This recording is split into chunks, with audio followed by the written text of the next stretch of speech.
concentré sur le débat, je vous le dis, je suis là pour choquer. Si tu nous dis que Rudy Garcia, il a le niveau pour entraîner le Napoli, alors Balerdi, il a le niveau pour jouer au Real Madrid. Rodrigo, sa hype, elle a duré 2 matchs la saison dernière. Mbappé, aujourd'hui, il est plus populaire que l'équipe de France et que Didier Deschamps. Mbappé, demain, il monte au créneau. Il dit Deschamps, c'est une pompe. Ils font un changement d'entraîneur. T'es sûr que 48 heures après, Deschamps, il a sauté. Mais je sais. un con Dédé. De Laurenti pense que le mec, il dépense 1 euro, il meurt. Je suis allé me faire la compile que ça mardi. La compile a duré 2 minutes, il n'y avait pas grand chose. C'était souvent les 3 bonnes tacles qui revenaient. Je me suis dit, attends, il y a que ça dans la compile. Guardiola, meilleur coach de l'histoire. C'est même pas le meilleur coach de l'histoire du Barça. Il faut arrêter avec Payet, c'est un grand joueur. Alex Ferguson, c'est juste un Giroud qui a eu beaucoup de moyens. C'est pour ça qu'il a réussi. Pendant des années, on se faisait dérouiller à chaque gros match. Ça fait penser à Rudy Garcia. Le match, il va débuter. Les 11 sur le terrain, ils vont se caguer dessus. On va sortir les pop-corn, on va observer tout ça. On va tous mourir. Moi, je n'y crois pas. On va se faire éliminer comme des putes. J'en suis sûr. J'ai déjà tout prévu. Le paquet de mouchoirs. Je veux pas voir ça. Si t'enlèves le championnat anglais, allemand, espagnol, italien, portugais, lituanien, la Ligue 1, c'est le meilleur championnat européen. Mbappé, c'est un remplisseur de brouettes. Par contre, quand il faut aller trousser les grosses équipes, malheureusement, c'est lui qui se fait remplir.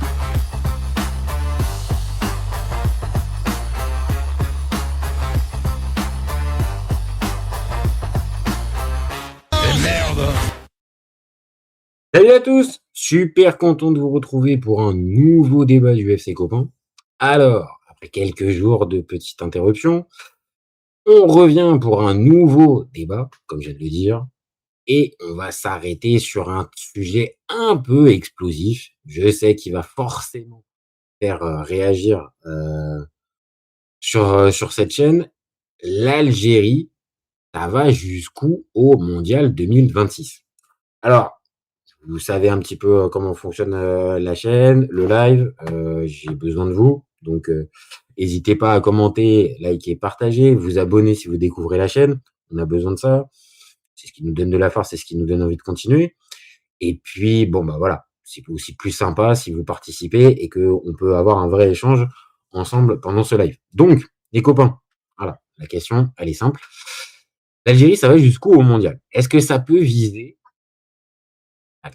raisonnablement un quart de finale de Coupe du Monde 2026.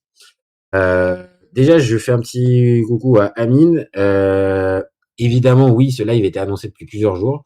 Maintenant, je t'invite à voir, il y a une petite vidéo qui est sortie pour expliquer pourquoi la chaîne a été un tout petit peu en stand-by les derniers jours. Tu comprendras. Donc, en tout cas, là, on est bien parti pour le faire. Donc, tu vois, Amine, il a bien lieu, ce fameux live. Et pour moi, il est sacrément intéressant parce que, je le dis, le quart de finale, est-ce que c'est quelque chose qui est possible et envisageable pour la sélection algérienne? Donc, pour arriver un peu à se positionner, moi, j'aurais envie de vous dire au tout début de débat que quart de finale, c'est un objectif qui peut peut-être être élevé pour certains. Je peux l'entendre élevé, mais c'est pour moi réaliste si certaines choses, je dis bien certaines choses, et donc certains événements, qui pas forcément vont directement en faveur de l'Algérie, mais si certains tournants de la compétition sont bien pris, il peut y avoir une tournure qui amène, c'est beaucoup tournure, ça peut amener à pas mal de, on va dire, de bonnes surprises côté algérien. Et pour moi, quart de finale, on va regarder ça un peu en détail, mais pour moi, c'est pas forcément impossible. Alors, Amine, tu nous dis, je pense qu'on peut viser un quart, voire une demi. J'ai fait une simulation dans mon bracket, c'est faisable en étant premier. Tu commences à mettre un peu les bases, Amine, de cette réponse à la question. C'est qu'évidemment, la place dans le groupe va, être déterminante pour la suite de la compétition. Donc, attends, tu vas un peu vite. On va déjà voir un peu les forces en présence de l'Algérie et de voir si réellement, déjà, sur le papier, quand on commence la compétition, est-ce que c'est réaliste ou pas? Donc, comme d'hab, il y a le fameux classement FIFA. Donc, au classement FIFA, on se rend compte que l'Algérie, c'est 28e.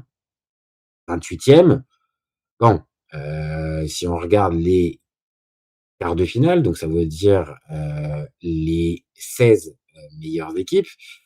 L'Algérie, elle est en dessous. Donc, on va dire que c'est pas un objectif logique, le quart de finale, dans le sens où, au début de la compétition, encore une fois, si on prend juste ce classement FIFA, c'est pas une vérité absolue, loin de là, mais si on prend ce classement FIFA à la base, on s'aperçoit que l'Algérie, c'est derrière l'Australie, par exemple. C'est derrière le Nigeria qui fait pas la Coupe du Monde.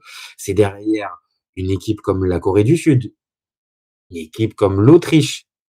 Bon, on va en reparler de l'Autriche, c'est important.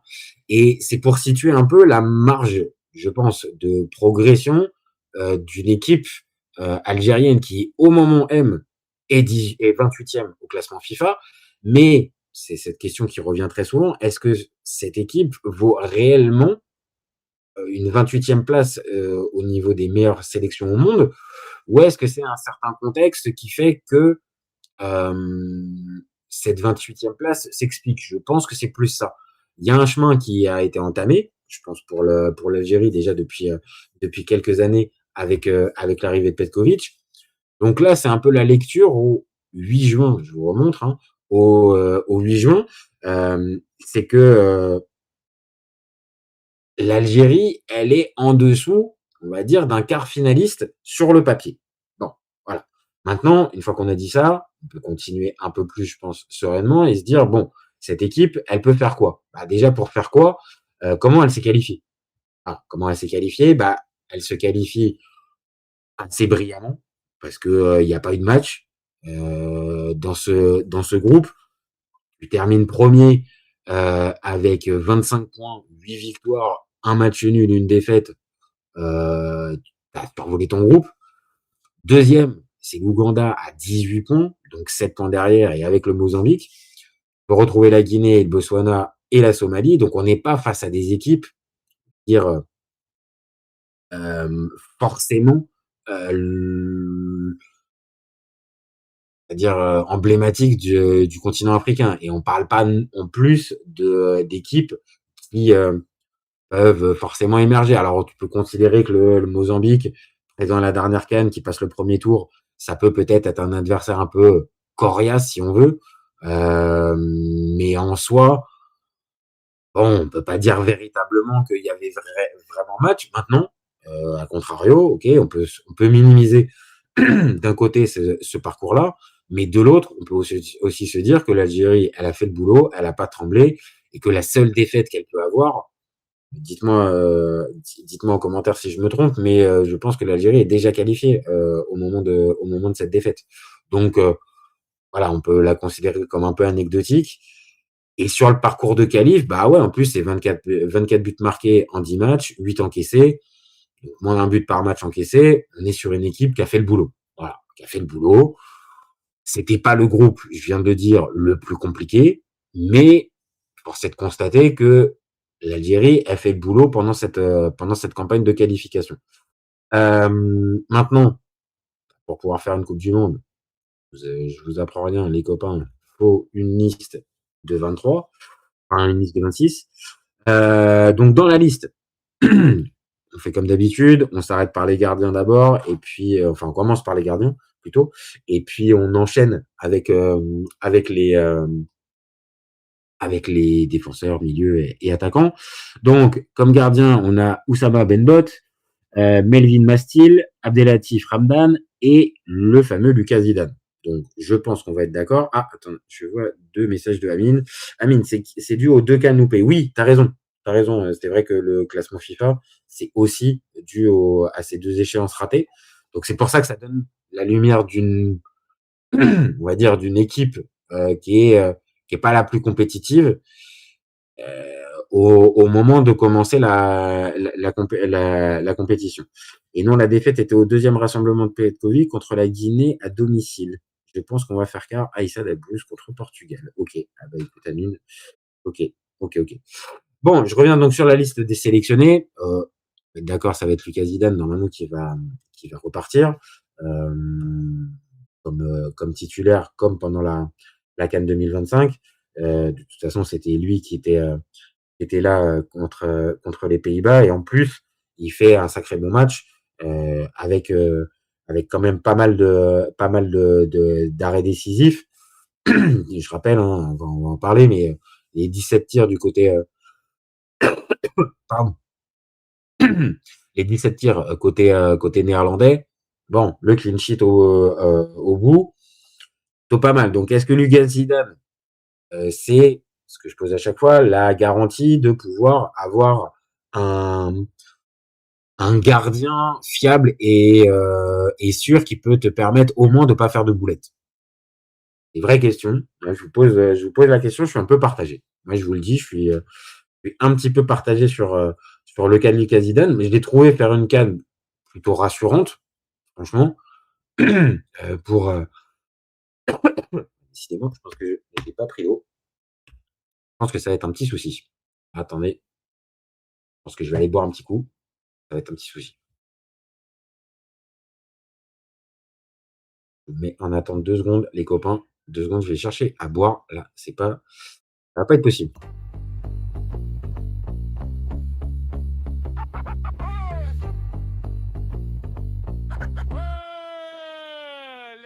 On se concentrer sur le débat, je vous le dis, je suis là pour choquer. Si tu nous dis que Rudy Garcia, il a le niveau pour entraîner le Napoli, alors Balerdi, il a le niveau pour jouer au Real Madrid. Rodrigo, sa hype, elle a duré 2 matchs la saison dernière. Mbappé, aujourd'hui, il est plus populaire que l'équipe de France et que Didier Deschamps. Mbappé, demain, il monte au créneau, il dit Deschamps, c'est une pompe, ils font un changement d'entraîneur, t'es sûr que 48 heures après, Deschamps, il a sauté.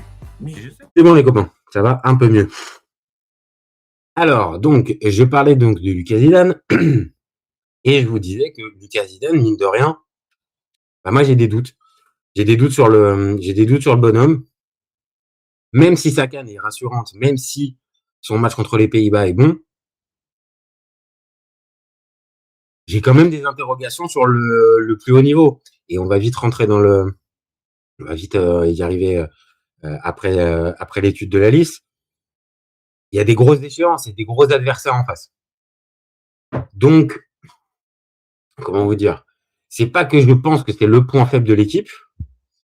Je pense plus que c'est un point neutre. Et donc, c'est pas forcément là où l'Algérie va pouvoir capitaliser pour peut-être faire un bon parcours. Maintenant, je peux me tromper, hein. Je peux me tromper. Encore une fois, dites-moi en commentaire si pour vous, Lucas Zidane, ça peut être vraiment le détonateur, on va dire. Enfin, pas le détonateur, mais le garant, on va dire, de ce bon parcours. Moi, j'ai des doutes. Je vois les messages. Zidane, je le trouve rassurant et son jeu au pied est important. Il a été l'homme du match contre les Pays-Bas. Ouais, je l'ai dit. T'as raison de le préciser, Aïssa. Malfo qui dit, je n'ai pas vu Zidane faire un seul arrêt. Un peu dur, Malfo.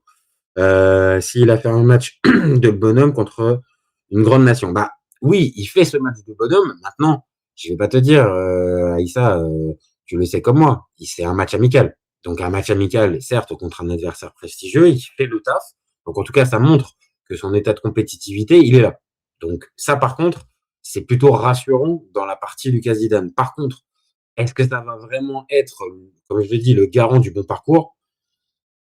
Je suis quand même un peu partagé quand même. Les copains, je vous le dis, quand le niveau va s'élever, j'ai un peu de questions. Maintenant, c'est Aïssa c'est Amine qui le dit. Son jeu au pied est intéressant et peut te permettre on va dire, il faut peut-être capitaliser dessus. Maintenant, je le dis très souvent, un gardien, je préfère qu'il soit bon sur sa ligne et dans la partie défensive plutôt que dans la partie création. Typiquement, Ederson était un très bon gardien, mais jamais un très grand gardien. Avec ce match, il va prendre confiance. Ok, bah écoute, moi je veux bien. Hein. Moi je veux bien. J'ai vu, je l'ai dit, sa CAN 2025, elle est bonne. Franchement, rien à dire. Même si contre le Nigeria, bon, voilà, il fait pas d'exploit, mais il est loin d'être mauvais. Donc moi, j'attends de voir. Un step up, j'attends un peu de voir. Alors après, pour la défense, on se retrouve avec Achref Abada, Ryan Aït-Nouri, Zinedine Belaïd, Rafik Belgali, Rami Bensebaini, Samir Chergui, Jawen Adjam, Aïssa Mandi et Mohamed Amin Tougaï. Pardon. Bon, est-ce que ça c'est, est-ce que là-dedans on trouve un back four capable de pouvoir aller, encore une fois, se hisser jusqu'en quart de finale. Je suis partagé, encore une fois. Je suis partagé parce que t'as des arguments qui peuvent aller dans ce sens-là.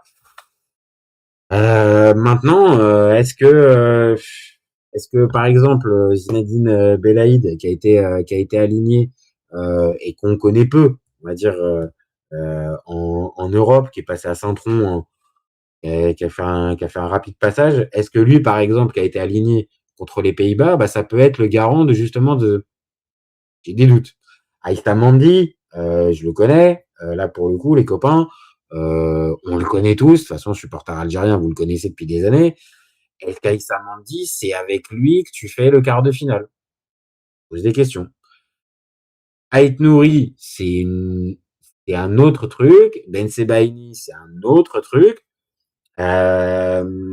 Après, pour le reste, bon, j'ai envie de te dire que c'est moyen plus. Donc, tu as de la qualité, tu as du niveau. Maintenant, de l'autre, est-ce que c'est nécessaire, c'est suffisant en qualité pour, pareil, dès que le niveau va commencer à devenir plus élevé? J'ai des doutes. Je vous le dis, moi, la défense algérienne, j'ai des doutes. Maintenant, bien sûr, si tu restes avec l'impression vue contre les Pays-Bas, ok, hein. Encore une fois, ça gagne 1-0, t'as un clean sheet au bout, et peut-être que là, il a trouvé la bonne formule. De ce que j'ai vu pendant la CAN, j'ai tendance à penser qu'il y avait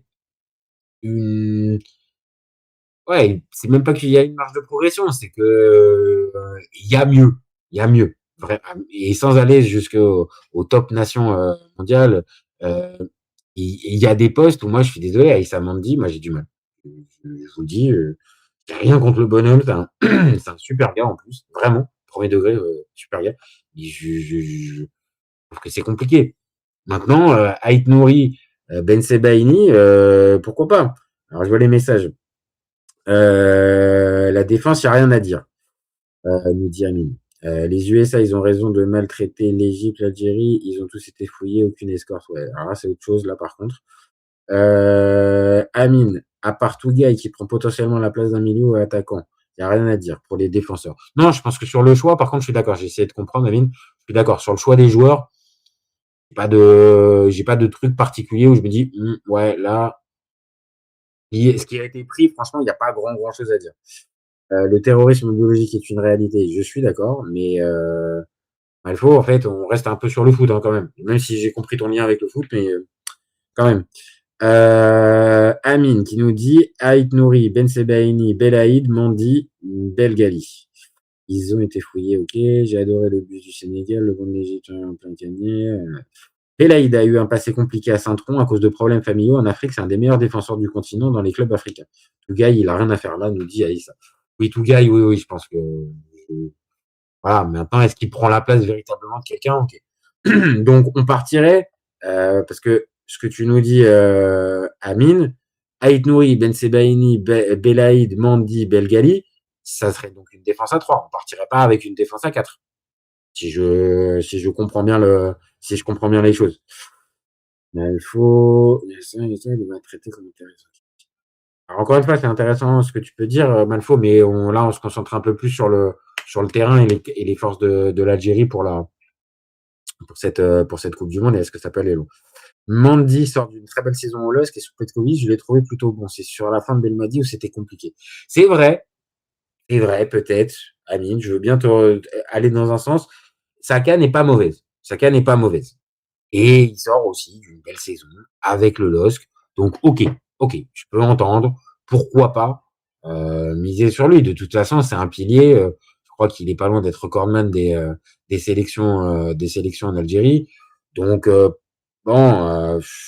ok, pourquoi pas. Et même le renforcement en défense ne sert à rien, mais t'as raison. Alors, je sais pas ce que tu nous dis, Aïssa. Je sais pas si c'est ironique ou pas. Il va jouer en 3-4-3. Ouais. Voilà, il va jouer en 3-4-3. Ça partirait là-dessus. Donc, on va dire ton back 4, ton back 3, de défenseurs centraux. Donc, on partirait sur Ben Sebaini, Mandi et Belaïd. Ça peut s'entendre, hein. Ça peut s'entendre et je l'ai dit, moi j'ai pas assez j'ai pas assez de vision sur Belaïd, mais voilà, hein, si on parle d'un des défenseurs les meilleurs du continent, un des meilleurs du continent africain, pourquoi pas, hein, pourquoi pas. Ben Sebaini, je suis pas des fans dans une défense à deux. Bah ouais. Et la vraie question, c'est Petkovic, il va jouer comment?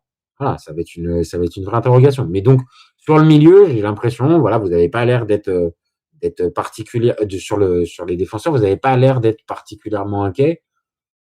Moi, je dis que ça peut être là pour le coup le garant du quart de finale. Avec cette défense-là, je pense, c'est pas déconnant de viser un quart de finale. Mais pareil, j'ai des interrogations. Voilà, j'ai des interrogations. Aïssa qui nous fait sa défense. Enfin, carrément, il va nous faire son 11. Et 4-3-3. Carrément. Ok, donc passons maintenant au milieu, vu que les défenseurs, on vient de les passer un peu en revue, on a l'air d'être un peu sur la même longueur d'onde. Donc on a Oussem Aouar, Nabil Bentaleb, Hicham Boudaoui, Paris Chaibi, Ibrahim Maza, Yassine Titraoui et le fameux Rami Zerouki. Alors, passons tout de suite sur Zerouki. Alors, voyons si on est toujours sur la même tendance sur la chaîne. On est d'accord que Zerouki se pose la question de la présence encore éternellement toujours dans les listes de Zerouki, ou au contraire, par ici, on est plutôt positif sur Zerouki et on repense à cette fameuse ouverture pour Boulbina pour le quart de finale. Bon, je sais pas. Ah oui, c'est vrai que Aouar c'est out. Oui, exact. Et redis-nous, tu vois, j'ai mal préparé mon débat. Qui remplace Aouar, Amine? Je regarde. Je l'ai pas. Bah, écoute, si tu peux nous mettre en commentaire.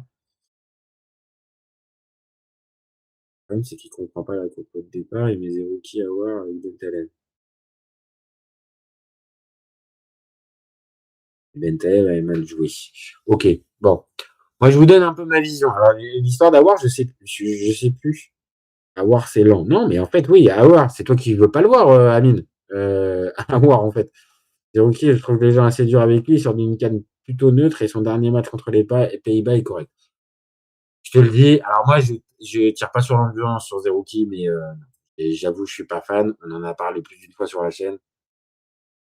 Pour moi, c'est pas assez sérieux. Enfin, pas assez sérieux. C'est trop scolaire, quoi. C'est trop scolaire et dès que le niveau augmente, c'est compliqué. Il a vraiment du mal à suivre. Donc bon, maintenant, est-ce que Zerouki va jouer comme titulaire? Moi, je vous le dis, quand on regarde la liste, moi, je partirais plus sur un Bentaleb pour occuper la place devant la défense. Ça me paraît plus logique en fait. Ça me paraît plus évident que ça soit lui qui occupe cette place-là. Vu sa saison, son profil, son aisance technique. Bon, je sais pas. Oui, voilà, Amine. Non, Aouar, c'est là, c'est on peut pas, on est bien d'accord. Moi, je partirais sur Bentaleb. Voilà. Après, j'aime beaucoup Hicham Boudaoui. Je le place. Je le place. Est-ce qu'on peut le mettre comme titulaire? Au vu de la saison avec Nice, pas forcément. Mais par contre, j'adore ce joueur. Perso, j'adore ce joueur. Donc, moi, j'avoue que je le mettrais, je l'alignerais. Maintenant, bien évidemment que Maza, pour moi, c'est difficile de pas l'aligner. Alors, pareil, est-ce que tu l'alignes dans le milieu comme ça? Est-ce que tu l'alignes plus devant? Je sais pas, mais pour moi, Maza, ça doit partir titulaire. Ça doit être le genre de joueur qui peut te faire la différence ou je sais pas. Enfin, bon, je pense que c'est le joueur, pas mon joueur frisson dans cette sélection, mais pas loin. Voilà. Je vous le dis, Maza, il m'a vraiment bien plu pendant la CAN. Maintenant, oui, je pense qu'il va jouer un poil plus haut, mais on peut le mettre là. Boudaoui, à 4 poumons, nous dit Fred. Bah ouais. Pour moi, Boudaoui, tu le mets, quoi. Tu le mets et Bentaleb, Boudaoui. Après, c'est la vraie question. Qui tu mets pour accompagner? Est-ce que si tu pars avec un double pivot, t'as peut-être moins besoin, mais si tu pars avec un milieu à 3, bon, je pense que Bentaleb et Boudaoui, pour moi, ça doit partir titu. C'est mon idée. Et après, bah, tu rajoutes Shaibi, quoi. Mais pareil, est-ce que Shaibi, tu l'utilises véritablement comme un milieu de terrain, ou est-ce que ouais, bon, tu diras si Shaibi, toi pour Maza, c'est différent, mais bon, je sais pas. Est-ce que pour vous, pareil, la fameuse question que je pose depuis le début du débat, est-ce que c'est synonyme et c'est garant d'un quart de finale, le milieu de terrain de l'Algérie? J'ai envie de dire oui, là, pour le coup. J'ai envie de dire oui, quand on voit la liste des milieux de terrain, pour moi, oui. C'est en accord. Malfaux. Maintenant, je vais parler foot. Bah, merci à toi d'avoir précisé ça. Pour ceux qui voudront rebondir en commentaire, allez-y. Ça a l'air d'être intéressant, mais là, pour le coup, comme je t'ai dit, Malfaux, on est focus sur la liste des Algériens. Amine, au milieu, un double pivot, on a 4 joueurs. Boudaoui, Bentaleb, Fitraoui, Shaibi, qui est fort dans cette position à Francfort. Je n'aime pas trop Shaibi à ailier gauche, il est là pour compenser les montées de Ait Nouri. Ouais, je suis d'accord. Pour moi, il peut peut-être t'aider, peut-être comme tu viens de dire, dans une garantie d'équilibre. Peut-être, il t'équilibre peut-être, mais il te fait pas forcément les bonnes différences, il te fait pas les différences. Donc non, moi, je partirais pas là-dessus. Maintenant, de ce milieu de terrain, je suis assez d'accord, hein. Boudaoui, Bentaleb. Alors, Titraoui, moi, je l'aime moins. Je le cache pas. Je vais pas faire mon connaisseur, on va dire, hipster, on va dire, ou voilà. Mais Titraoui, je l'ai pas assez. Alors, peut-être qu'évidemment, le fait d'être à Charleroi, ça influe sur ça. J'ai pas assez de rêve. Maintenant, moi, je veux bien entendre, hein. Titraoui, je veux bien entendre, hein. Fred qui nous dit Mahrez doit jamais débuter le match sur perte de ballon. Bah, on va en parler, on va dire il est à l'attaque. C'est pas un hasard de retrouver toujours les mêmes dès que le quart de finale de Coupe d'Europe, toujours pas les mêmes pays. Titraoui, je kiffe ce joueur, sa saison en Belgique est incroyable. Ouais, non, mais ça, c'est pour ça aussi qu'on fait ce type de débat et qu'on est comme ça sur la chaîne. C'est aussi pour voir, moi je suis pas un expert qui connaît tous les joueurs de tous les clubs et de tout ça. Donc moi, comme plein d'autres, on peut se faire embarquer par des joueurs pendant cette Coupe du Monde. Est-ce que tu penses, par exemple, Amine, que ça peut être une des révélations de cette Coupe du Monde, Titraoui, et donc ne serait-ce que s'imposer comme titulaire, toi tu le verrais? Ah, j'avoue, je t'ai dit, moi je l'ai pas. Si tu as le temps, au moins on va voir des highlights, toutes ces datas. Ok, bah écoute, j'irai voir. Je vais jeter un coup d'œil, sans problème. Bon, maintenant, il y a l'attaque.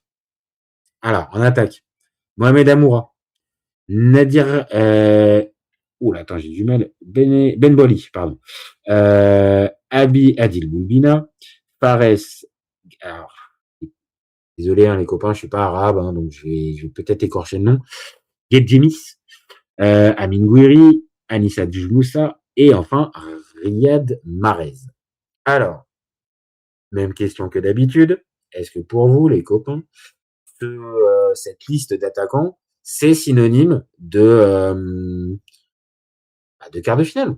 Est-ce qu'avec ça, on a le matos pour pouvoir se retrouver en quart de finale côté algérien? Est-ce qu'on a les joueurs, là pour le coup, on est obligé de dire, des joueurs clutch, capables de pouvoir faire les différences au moment clé, capables de surperformer peut-être? Est-ce que là-dedans, on a ces garanties-là? Je sais pas si on a ces garanties-là. Par contre, est-ce qu'on a le potentiel pour ce fameux quart de finale? Il y a des choses intéressantes quand même dans cette liste. Mais les garanties, non, pour moi, elles se situent plus au milieu, voire peut-être si tu veux en défense. Mais l'attaque, pour moi, il y a trop d'interrogations. Pour moi, il y a trop d'interrogations. Alors, évidemment, moi, j'adore Anissa Djimoussa. Je vous le dis, hein, bon, si on aime un peu le ballon, on adore ce genre de joueur. Soyeux avec une technique vraiment, vraiment au-dessus de la moyenne et une très belle frappe de balle. Mais est-ce que c'est assez suffisant pour pouvoir ambitionner le quart de finale? Et puis, c'est Fred, je crois, tout à l'heure, qui en a parlé. Quoi, Adrien Mahrez? Titulaire tous les matchs? Est-ce qu'on part de là? Moi, je vous le dis, j'ai quand même des interrogations. Si c'est Riyad Mahrez qui doit mener, l'Algérie en quart de finale, on a déjà vu 2-3 choses de Riyad Mahrez pendant la CAN. On a déjà vu que déjà les matchs tous les 4-5 jours, c'était compliqué. Alors, sur le début, on va le voir, c'est plus sur une semaine, mais Riyad Mahrez, les matchs à haute intensité, ça fait un moment maintenant qu'il les joue plus. Ça n'a jamais été un joueur véritablement en plus de haute intensité. Après, c'était un joueur quand même qui se dépensait énormément sur un terrain, au-delà de la qualité de technique et de dribble. Mais c'était un joueur qui s'économisait pas. Mais là, maintenant, oui, il a plus la caisse, forcément. Donc, titulaire, c'est un peu la vraie question. Je sais pas, dites-moi ce que vous en pensez, mais attaques qui sont restés chez eux, hein, on peut s'interroger. L'attaque, je suis dubitatif, manque d'expérience sur le banc. On était mieux à la CAN avec Bounedjah et Kebal notamment. Mon petit pincement au cœur, c'est Belaïli, mais malheureusement blessé. Bah ouais, parce que dans cette liste-là, maintenant qu'on a fait l'ensemble, bah ouais, on va dire il y a 4. Pour moi, il y a 4 gars qui sont notables, qui sont pas dans cette liste. Alors il y en a un, c'est un crève-cœur parce que j'ai toujours adoré ce joueur. Il y a encore quelques temps, c'était un top player à son poste. Mais Ismaël Benasser, faut bien reconnaître que bon bah c'est difficile. Maintenant là, c'est difficile depuis maintenant plusieurs saisons. Donc Ismaël, même s'il était là à la CAN et qu'on a vu quand il est aligné, bah, que ça reste un super joueur, mais voilà, trop de blessures, trop d'incertitudes physiques. Donc malheureusement, Isma, on va pas l'avoir. Donc c'est quand même un absent notable parce que c'est un vainqueur de CAN. Hein. Il était là en 2019. Bon, on a aussi Bagdad Bounedjah. J'espère que je l'ai bien dit. Lui aussi, là en 2019, et lui aussi, là pour la dernière CAN. Alors oui, on peut dire que pareil, le prime est passé depuis. C'est plus forcément le même. Maintenant, on a vu qu'il était sacrément important dans ce fameux match contre la RDC à la CAN. Bah, c'est aussi lui, et c'est pas lui qui marque, mais c'est lui qui change un peu le match. Donc, ne pas retrouver Bounedjah dans ce type de liste, je suis un peu dubitatif. Alors, Malfo qui nous dit Adli Bortmousse. Ouais, là, t'es en train de nous faire la liste des Marocains. Malfo. Benasser, depuis sa blessure en demi-finale de C1, il a eu une blessure rare. Oui, non, mais ça, je sais. Hein. Ça, malheureusement, c'est un crève-cœur. C'est un crève-cœur. Vraiment, c'est dommage pour Isma parce que c'était vraiment un super joueur.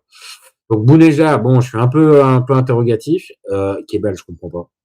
Vraiment, hein. Dites-moi pareil en commentaire si, en fait, c'est parce qu'il y avait incompatibilité avec Petkovic, il y avait un truc. Mais comment ça se fait? Comment ça peut être possible qu'un Ilan Kebal qui fait une super belle saison et qui a un profil en plus vraiment pas de neuf qu'on a déplacé sur le côté. C'est vraiment un mec de côté qui peut rentrer, percuter, dribbler.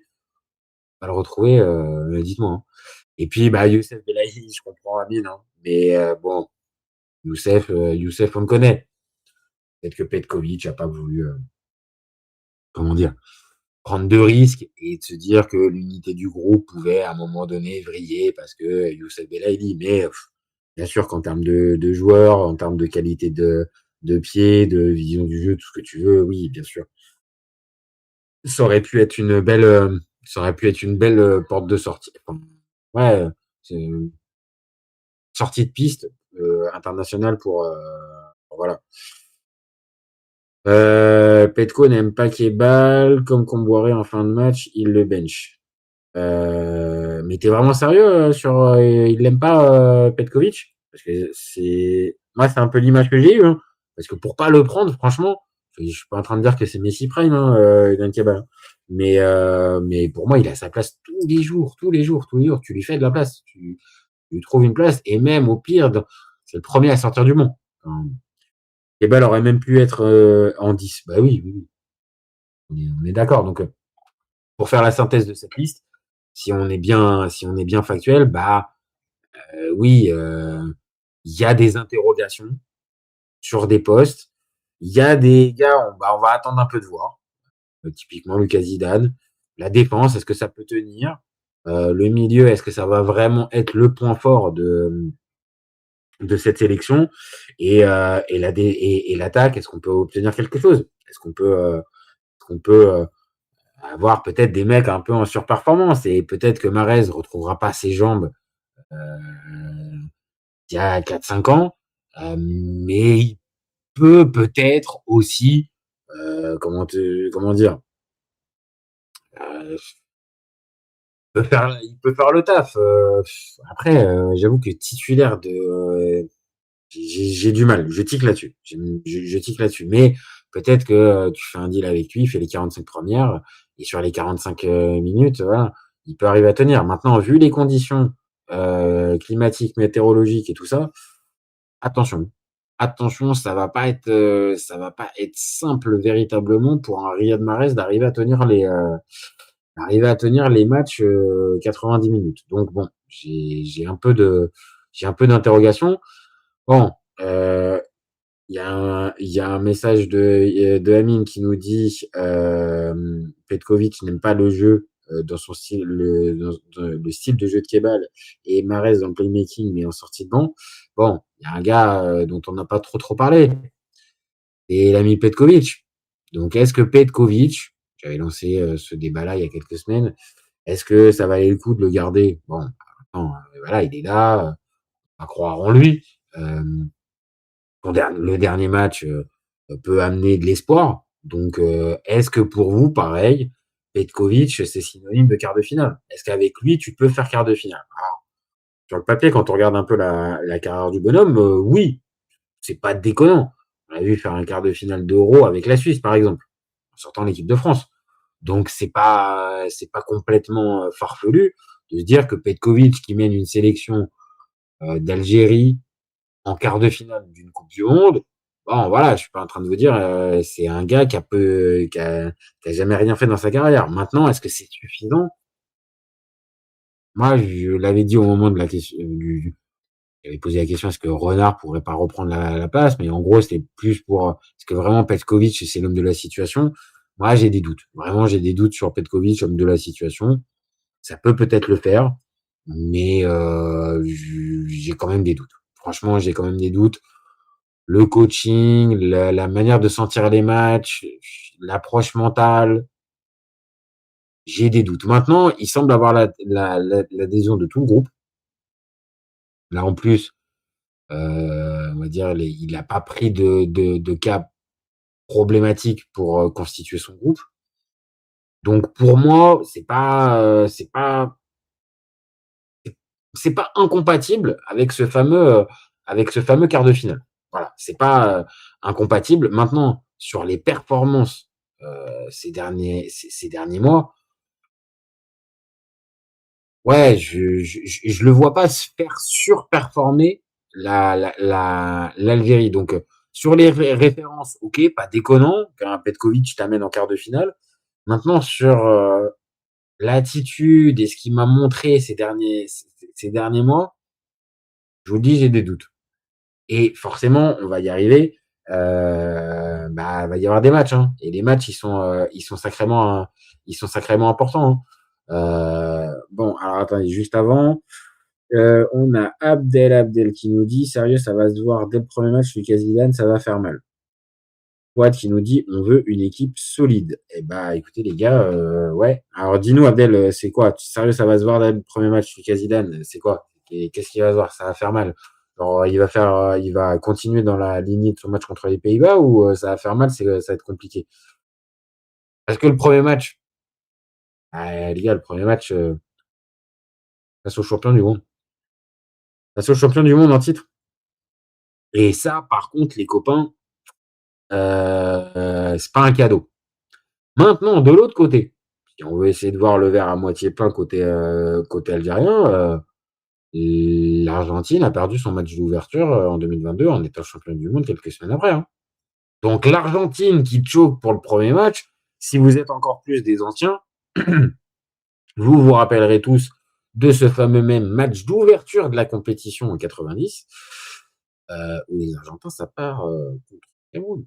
Donc,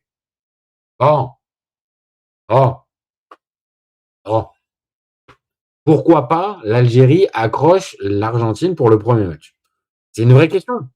Tu peux avoir une Algérie qui est plutôt en confiance, on vient de le dire, avec des signaux plutôt au vert depuis le début du rassemblement et tout ça. On est sur une équipe qui oui, sur une dynamique positive. Alors évidemment, il y a le prochain match dans 2 jours, je crois. Oui, ça doit être dans 2 jours contre la Bolivie. Ça reste une dernière échéance, on va dire, pour l'Algérie juste avant son entrée dans le mondial. Est-ce que c'est le genre de match dont tu tires beaucoup d'enseignements? Pas sûr, parce que mine de rien, c'est pas un adversaire qui est véritablement comment dire, significatif, ouais, c'est pas compétitif. Bon, le match contre les Pays-Bas, que tu le prennes vraiment en termes de préparation comme un match coup près et important, ok. Par contre, beaucoup plus de mal à penser ça avec un match contre la Bolivie où ok, peut-être tu finis d'avoir t'as une dernière répétition avant le début de la compétition, mais bon, je sais pas. Hop, on va peut-être un peu changer les lumières parce que là, on a l'impression que je suis tout jaune. Alors, je suis pas tout jaune, hein, les copains, hein, c'est juste l'éclairage ici. Je suis pas dans les conditions habituelles, donc c'est peut-être pas génial. Donc voilà, ce premier match contre l'Argentine, il est déterminant parce que c'est aussi comme ça que tu construis ton tournoi et ta Coupe du Monde. Est-ce que l'Algérie est en capacité d'accrocher l'Argentine? Parce que c'est ça. Accrocher, ça veut dire minimum un match nul, voire mieux, carrément. Est-ce que ça peut battre l'Argentine? Alors, on a Amine qui nous dit, je pense qu'on peut battre l'Argentine. Est-ce que tu penses que c'est quoi? C'est le fameux truc de c'est le premier match, ils sont pas encore au top, ou au contraire, c'est parce que tu vois une Algérie déjà très en jambes dès le premier match? Je sais pas. Franchement, moi, j'ai du mal à imaginer quand même que l'Argentine passe 2 fois. Alors, ok, c'est 4 ans d'écart, mais il y a une grosse ossature de ce groupe, le même sélectionneur, tout ça. J'ai du mal à penser que l'Argentine tombe dans le même piège il y a 4 ans, avec un match raté qui t'oblige, on va dire très vite, à devoir à devoir lutter en fait, à devoir lutter très vite pour pouvoir te qualifier, te mettre dans des situations de pression, tout ça. Bon, alors voilà, ça reste pas ouvert, je vais pas dire ouvert parce qu'il faut pas faire le faux cul ou le démago avec oui le football sur le papier, c'est l'Argentine qui est favorite. Voilà, on va être très clair, il n'y a pas de débat là-dessus. Maintenant que l'Algérie puisse accrocher sur l'espace d'un match, comme on l'a dit, ce premier, moi je dis pourquoi pas. Honnêtement, franchement, je dis pourquoi pas. Donc à voir. Après, il y a ce fameux premier match. Maintenant, derrière, il y a une autre, on va dire une autre compétition, à la limite, j'allais dire, qui débute pour l'Algérie. C'est 23 juin, donc 6 jours plus tard, à San Francisco, le match contre la Jordanie. Et là, contre la Jordanie, interdiction de se louper. Interdiction de se louper. Parce que là, très clairement, sur le papier, c'est l'adversaire le plus faible. C'est l'adversaire qui, comment dire, échappe aux 4, doit être l'équipe un peu faire valoir du groupe. Maintenant, quand on va en parler dans quelques jours, quand on regarde la Jordanie, bon, ça reste une équipe qui, ok, certes, arrive en chapeau 4, mais qui a pu avoir des résultats intéressants, surtout via la Coupe arabe. Alors après, la Coupe arabe, c'est toujours pareil, c'est comment t'arrives à évaluer ça, c'est avec des joueurs locaux, pour la plupart, il y a pas de... Bon, mais quand même, la Jordanie a été plutôt performante, s'est qualifiée dans la zone Asie, ce qui est pas simple du tout parce que tu as quand même de la concurrence. Donc la Jordanie, c'est pas un adversaire à sous-estimer. Maintenant, les Algériens, on va être très clair. Si tu veux aller plus loin dans la compétition, il faut absolument prendre les 3 points contre la Jordanie. Alors, je veux bien entendre qu'il peut peut-être y avoir quelque chose contre l'Argentine, mais là, faut tout miser, en tout cas sur ce deuxième match. Le deuxième match, pour moi, il est crucial. Il est véritablement crucial pour l'Algérie. Et l'Algérie ne peut pas se permettre de ne pas prendre les 3 points pour ça. Pour la qualification, pour la confiance, pour tout un tas de choses, c'était obligé. Donc là, ce match-là, il est crucial. Et après, bah, t'enchaînes avec ce fameux dernier match qui risque d'être peut-être la finale du groupe contre l'Autriche, 28 juin, donc 5 jours plus tard là encore, 4h du matin à Kansas, donc dans le même stade que pour le match d'ouverture. Là, Autriche, il y a match. Il y a match, les copains. Parce que pour ceux qui étaient là en tout début de live, je vous l'avais dit, l'Autriche, sur le papier, c'est 24e au classement FIFA. On ne fait pas une compétition, on ne fait pas une compétition juste sur ça, sinon il n'y avait pas besoin de la jouer et il n'y a pas la beauté du foot et du sport. Mais sur le papier, l'Autriche, c'est devant, c'est plus compétitif en tout cas que l'Algérie. Donc, pour moi, elle est là, la vraie finale. J'ai rien inventé d'extraordinaire, hein, mais pour moi, cette vraie finale, elle a lieu le 28 juin à 4h du mat. C'est là que va jouer vraiment la qualif de l'Algérie. Maintenant, soyons clairs, hein, la qualif, les copains, pour moi, c'est dans une Coupe du Monde à 48, pardon, dans une Coupe du Monde à 48, que l'Algérie ne se qualifie pas. Enfin, ouais, on a fait depuis le départ le débat, il se porte, est-ce que ça peut aller jusqu'en quart de finale? Donc, on n'a même pas imaginé de l'Algérie qui viendrait à galérer en phase de poule. Donc, tu peux tomber dans un scénario qui pourrait peut-être être dur, c'est-à-dire une défaite contre l'Argentine, une victoire contre la Jordanie et un match nul contre l'Autriche, qui serait en soi pas un résultat déshonorant et tu finirais peut-être 3e en fonction du goal average. Maintenant, copain, vous le savez, hein, et c'est Amine, je crois, qui l'a dit au tout début, il y a un tableau. Hein. Et le tableau, les copains, bah, il change un peu en fait en fonction que tu finisses premier ou que tu finisses deuxième. Donc, pour être très très clair, que tu finisses premier, bah évidemment tu vas jouer. C'est marqué sur le petit tableau, souligné en stabilo vert, s'il vous plaît. Quand même. Tu finis premier, tu joues le deuxième du groupe Cap-Vert, Arabie Saoudite, Uruguay. Bon. Il y aura des surprises, mais normalement, on partirait sur Uruguay, deuxième du groupe.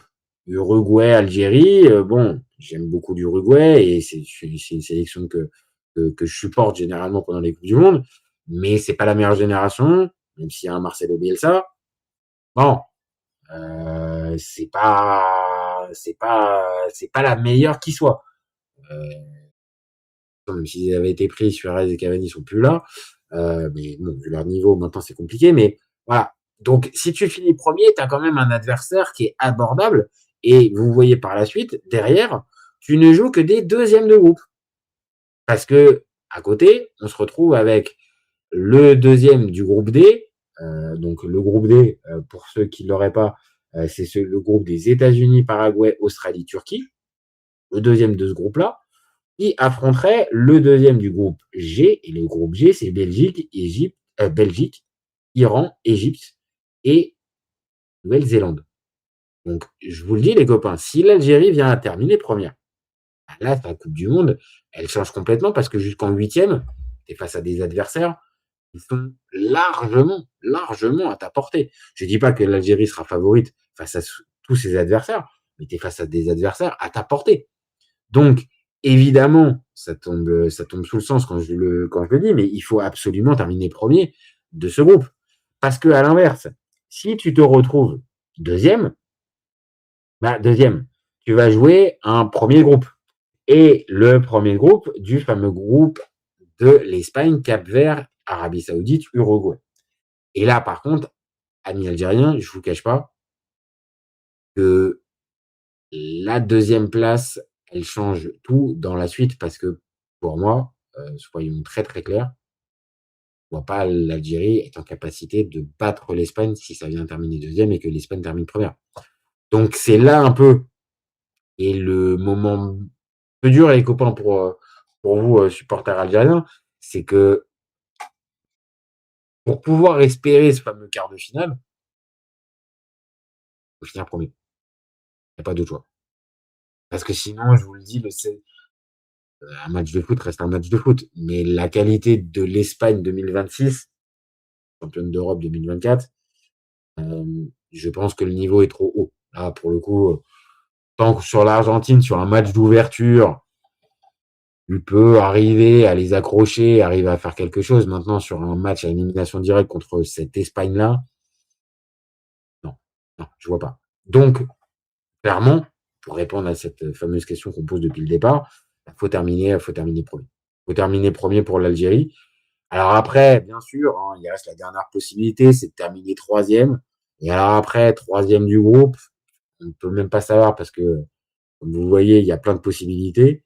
Troisième du groupe, peut-être que tu joues le premier d'un groupe un peu faible et que derrière, par la suite, ton tableau s'éclaire. Mais là, au moment où on parle, on peut même pas faire ce type de projection parce que, voilà, vous voyez bien, à chaque fois qu'il y a un troisième qui est annoncé sur le tableau, il y a plusieurs groupes qui rentrent en ligne de compte. Donc, c'est impossible d'arriver à prédire ça. Donc, pour moi, ça va être l'écueil pour l'Algérie. C'est faut terminer premier de ce groupe. Tu termines premier de ce groupe. 16e de finale, tu joues potentiellement l'Uruguay, peut-être le Cap-Vert ou l'Arabie Saoudite, mais normalement l'Uruguay. C'est à ta portée. Et à ta portée. Si en plus, justement, tu as fini premier du groupe, c'est-à-dire tu as fini devant l'Argentine, c'est voilà. Et après, tu joues le deuxième du groupe de la Belgique et le deuxième du groupe des États-Unis. C'est jouable. Et donc là, tu arrives potentiellement en huitième de finale. Et en huitième de finale, la route peut s'éclaircir. Mais soyons réalistes, les copains. Finir premier, je vois, il y a beaucoup de force. Farid qui nous le dit. Amine qui nous dit qui peut y croire aussi. C'est costaud quand même. Je veux pas faire mon relou parce que j'ai le maillot de l'Argentine, mais vraiment, c'est costaud. C'est costaud en finir devant l'Argentine en phase de poule de Coupe du Monde 2026, là où ils sont champions du monde en titre. Bon, ça garantit rien d'être champion du monde en titre, mais vraiment premier degré, les copains, ça me paraît un peu ambitieux. Donc le quart de finale.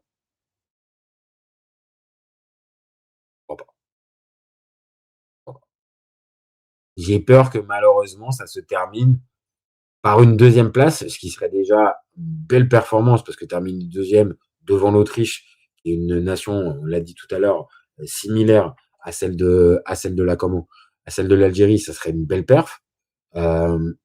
Mais le tirage au sort potentiel me fait dire que c'est trop haut derrière. Après, il peut y avoir, évidemment, tu termines deuxième et dans le groupe de l'Espagne, c'est l'Uruguay qui termine première. pourquoi pas. Mais c'est ce qu'on dit depuis tout à l'heure. Si l'Uruguay vient terminer première du groupe devant l'Espagne, ça veut dire qu'elle l'aura normalement battu ou au moins accroché. Ça veut dire qu'elle a certaines références. Donc, pareil, est-ce que l'Uruguay première du groupe, est-ce que ça serait un cadeau? Je sais pas. Je sais pas. Donc, c'est pour ça que je suis sur le papier. Il y a des choses, on l'a dit, il y a des choses qui peuvent aller dans le sens d'un quart de finale. Il y a des choses qui peuvent aller dans l'esprit d'une compétitivité, d'une progression de l'équipe, de joueurs importants qui peuvent faire la différence et des références. Maintenant, pour moi, tu tombes dans la mauvaise partie de tableau. Donc, je sais pas. Farid qui nous dit Algérie a déjà perdu son match d'ouverture contre le Cameroun et l'Arabie Saoudite. Farid, je l'ai dit. Merci de le signaler, mais oui, je l'ai dit. L'Algérie va finir va gagner et finir premier. Écoute. Match nul, moi j'y crois. Tu vois, je joue de temps en temps au Paris sportif. Honnêtement, ça peut se tenter. La cote pourrait être intéressante. La victoire me paraît compliquée. Mais, je l'ai dit, on n'est pas non plus sur un France-Ouzbékistan. Bon, ok, pourquoi pas. Mais gagner, ouais, hein, quand on est supporter, on est ambitieux pour l'équipe. Hein. Farid qui nous dit Maza et Hadj Moussa seront des révélations. Oui, bien possible. Algérie, Maroc, Sénégal, Côte d'Ivoire feront une bonne Coupe du Monde en raison des fortes chaleurs, je pense. Oui, c'est le dernier point. C'est que ça, on peut pas arriver à déterminer, on va dire avec exactitude, mais il y a des équipes qui vont mieux réagir à la chaleur que d'autres. Ça, c'est une évidence. Clairement, certaines équipes européennes, certaines sélections européennes, je pense qu'elles risquent d'avoir des difficultés, même si elles sont préparées et tout ce que tu veux, mais ça risque d'être le choc risque d'être violent. Et que peut-être certaines qui ont plus de capacité à jouer et plus d'expérience surtout à jouer sous la chaleur, peut-être que ça peut être ça. Maintenant, je pense principalement que cette fameuse Coupe du Monde dans ces conditions météorologiques similaires, c'est un bourbier quoi. C'est un bourbier.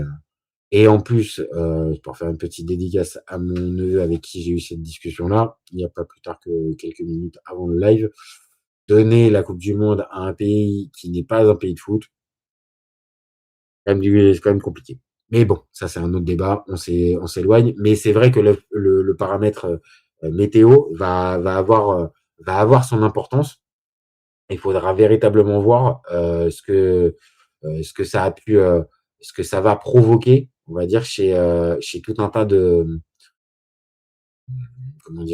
sélections et de dégâts, ce que ça peut provoquer chez certains joueurs. Donc, voilà. Maintenant, les copains, moi je vous l'ai dit, je me suis mouillé. Sur le papier, je veux bien croire au quart de finale. Maintenant, avec ce que j'ai pu décortiquer depuis tout à l'heure, j'ai peur que ça s'arrête plus tôt pour vous, amis algériens.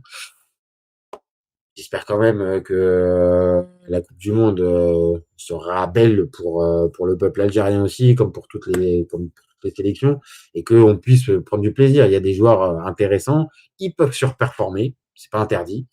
Le papier c'est une chose, le terrain c'en est une autre, et nous on aime tous le terrain. Donc voilà, on va regarder ça avec attention. Maintenant dans moins de 48 heures, hein, c'est quand même dans 48 heures les copains, c'est plutôt bon. Karim qui nous dit bonsoir, l'Algérie est une battante, elle gagnera 2-1 face à l'Argentine. Écoute, le 2-1, je l'ai dit, ça me paraît compliqué. Le 1 partout, je veux bien y croire. Et pourtant, tu vois, j'ai le maillot de l'Algérie, j'ai le maillot de l'Algérie. Je l'ai, le maillot de l'Algérie, mais pas là sur moi. Mais j'ai le maillot de l'Argentine, là, par contre, sur moi. Kamel qui nous dit l'Algérie 2, l'Argentine 1. Vous voyez bien le 2-1, les copains. Bah, écoutez, hein. Je vous souhaite. Je vous souhaite que ça soit le cas. En tout cas, il y a les ingrédients pour faire une belle Coupe du Monde. Même si, je l'ai dit, ça peut peut-être se terminer en 16e de finale. Franchement, il y a les ingrédients pour voir des beaux matchs de foot. Le Argentine-Algérie, je préfère vous dire que ça me hype. Ça fait partie des affiches qui me hype et j'ai salement envie de le voir. Donc voilà. J'ai envie qu'à l'image de ce qu'ils ont proposé pendant le premier tour de la CAN, l'Algérie nous fasse une belle compétition et qu'on puisse se dire à la fin, ils ont donné tout ce qu'ils pouvaient et ils sont tombés peut-être sur plus fort qu'eux, mais pas de sous-performance et de tout donner. Voilà. Et je pense qu'on me dit, Petkovic a son groupe, a la main sur son groupe. Maintenant, est-ce que tactiquement, il sera capable de pouvoir aller mener, comme j'ai dit, jusqu'en quart de finale? J'ai des doutes, mais ça sera le terrain qui tranchera. Voilà les copains. Algérie, on n'a pas peur. Les Algériens, on n'a pas peur des Argentins. Oui, mais je vois ça. Mais puis on l'a dit, hein, il y a un passif récent qui montre que l'Argentine qui choque pour le premier match du monde, c'est possible. Bon. Après, j'ai la place. 90, ils perdent le premier match, mais ils vont quand même en finale. Et 2022, ils le perdent le premier et ils vont la gagner. Donc attention quand même. Voilà les copains. C'est pour moi la fin. Allez, petit dernier message de Luis Enrique de Farid qui nous dit Luis Enrique a donné le là et en l'occurrence ce sera l'équipe la plus collective qui réussira sa Coupe du Monde. Écoute, c'est un débat qui revient très souvent et c'est souvent Laouni, je sais pas s'il est présent sur ce live qui le dit et que Luis Enrique a redonné ses lettres de noblesse au mot collectif. C'est vrai que peut-être que ça va être la tendance qu'on verra et l'Algérie possède un beau collectif. Donc pour terminer, ça peut peut-être faire un bon truc. Peut-être que l'Algérie peut avoir des ambitions parce que justement il y a un collectif qui se crée. En tout cas, c'est possible, mais ça va être difficile parce que ce premier tour est pas simple pour l'Algérie et la suite du tableau est compliquée. Voilà les copains. Moi je m'arrête là. 1 heure de live. Je pense que j'étais bon. Comme je l'ai dit tout à l'heure, c'était un live de reprise pour moi les copains. Pour ceux qui n'auraient pas suivi, j'ai perdu mon papa il y a quelques jours, donc c'était un petit peu difficile de se mettre dans le bain, de refaire des débats foot. Mais ça y est, on les a relancés et je pense que ce petit débat Algérie, ça m'a bien reboosté pour en refaire plein d'autres. Je pense qu'il y en aura un autre dans le courant de la nuit. Alors, pas sur l'Algérie, parce qu'il y a plein de sélections dont il faut qu'on parle, mais il y en aura sûrement un autre dans le courant de la nuit. Merci à vous d'avoir suivi. Vous avez été pas mal à vous manifester. Merci à Karim, merci à Farid, merci à Amine qui a été ultra costaud sur ce live. Merci à Saïd. Merci à Malfo, merci à Fred, merci à Aïssa, enfin bon, vous avez été énorme. Merci les gars. Farid qui nous dit je reviens, je m'abonne. Merci à toi mon copain. Amine, toutes mes condoléances. Merci les copains, merci, ça fait plaisir, ça fait chaud au cœur et j'ai fait une petite vidéo juste pour en hommage à mon papa sur la chaîne, une vidéo de quelques minutes. Merci à vous. C'est aussi pour ça que j'anime cette chaîne aussi, c'est pour avoir de la force quand il y a besoin. Et je vous remercie à vous les copains. Donc on revient très vite. Sur la chaîne. Comme d'habitude, n'hésitez pas à commenter, liker, partager. Le live va être disponible en replay dans quelques minutes. Il est dispo aussi en podcast dans quelques dizaines de minutes. Laissez-moi juste le temps de le monter. Donc sur Spotify, Deezer, Apple Podcast et tous les autres. Et puis comme d'habitude, vous gardez en tête les copains qu'on est ouvert au FC copains. On est ouvert toute l'année. Ciao les copains. Ciao et merci à tous. Ciao.